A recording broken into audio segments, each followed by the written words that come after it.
This morning in today's checklist, the latest tools, tests, and screenings to keep tabs on your health. As more people are getting proactive with their health decisions, you may want to ask your doctor if some of these are right for you. So here to tell us more is NBC News medical contributor, Dr. Vin Gupta. Dr. Gupta, good morning. Nice to have you here. Good morning. So I have a lot of heart disease that runs in my family. So, I'm fascinated by these first two tests because I haven't heard of either one. So we know of good cholesterol and bad cholesterol, but there's another thing we can test for. There is, Dylan, and I think this is going to get talked about a lot more. These new tests that, frankly, we're realizing are better than, say, cholesterol, the typical LDL bad cholesterol test that we've been talking about for decades. There's now a new, very hopeful future with these new tests. So, consider it especially, you and I were talking about this earlier, if you have a family history of heart disease, you've heard mom or dad, grandma, grandpa have had, say, a heart attack, think about this new lipoprotein A, it's called, this sort of word jarble, or apolipoprotein B.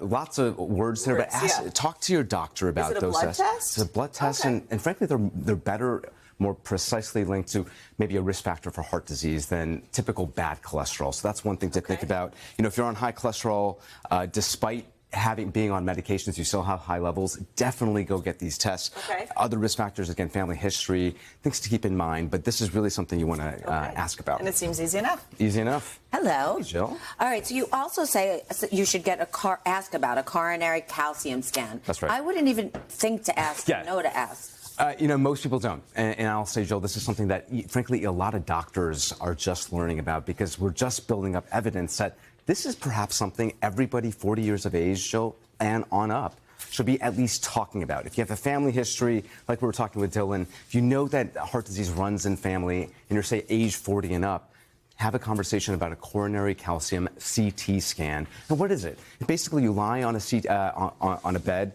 You get a typical CT scan. For those out there that may have had a CT scan before, it's no different. It takes about 10 minutes, totally painless. And it's basically just an image of the arteries around your heart.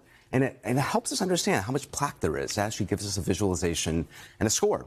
And gives us a far better sense of your risk for maybe something potentially bad happening in the future that we would need to intervene on now. Right, and I guess they always say that, you may find something else. So it's you have to. It's always good to keep up. Dr. Gupta, let's talk cancer for a moment here, because I think most folks realize there's an age at which you should get a mammogram. There's an age at which you should get a colonoscopy. Yep. But there's some blood tests now that could be very helpful in the fight against cancer. There are. Craig, you might have heard of Shield. This was the first FDA-approved blood test for colorectal cancer screening, approved in 2024.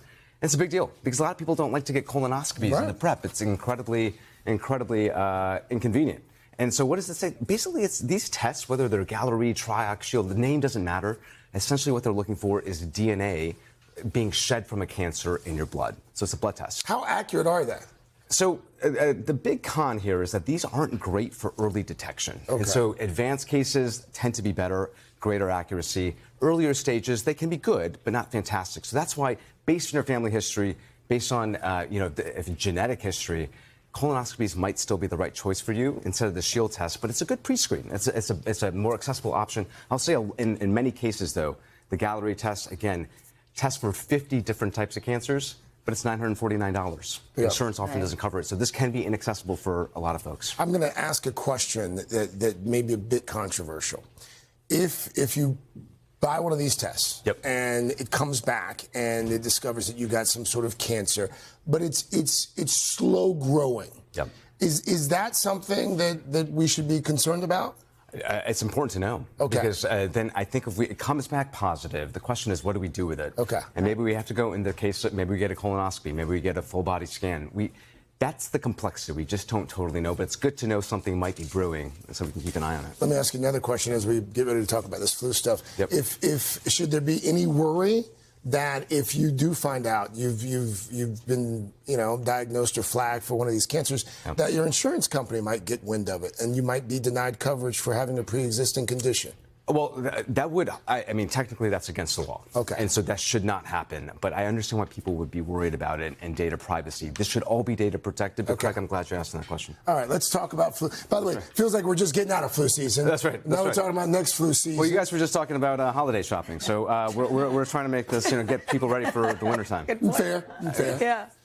We've got some new tools in the toolkit. Yep, that's right. So, for those 2 to 49 years of age, Craig, this is pretty cool. If you don't like needles, if you don't want to schedule an appointment at the pharmacy because it's just inconvenient, now your doc can prescribe you a flu vaccine that you actually just spray into your nose. Just as effective. It's just as effective. Actually, the data is pretty darn good. It's for 2 to 49 years of age. You still need a prescription. Wow. You can self-administer it at home. Painless, super easy. Next flu season, talk about it. Again, at-home use by prescription. And you know what, Craig, this is great. You and I talked almost every day during COVID. Literally, yes. Quite literally. COVID, flu, RSV tests. Now we have a better way to understand if those sniffles or those full body aches, if the test for COVID isn't positive, it might be flu, might be RSV. We have that all 3-in-1 test that's going to be coming online too, which is good. Over the counter? Over the counter. Okay. Wow. Dr. Gupta, thank you. So good. You have to advocate for yourself. Amen. Yeah. Thank you so much. Thank you. Hey, thanks for watching. And don't forget, you can catch the Today Show every morning on NBC or take Today when you're on the go. Just follow the Today podcast on Apple Podcasts, Spotify, or wherever you listen.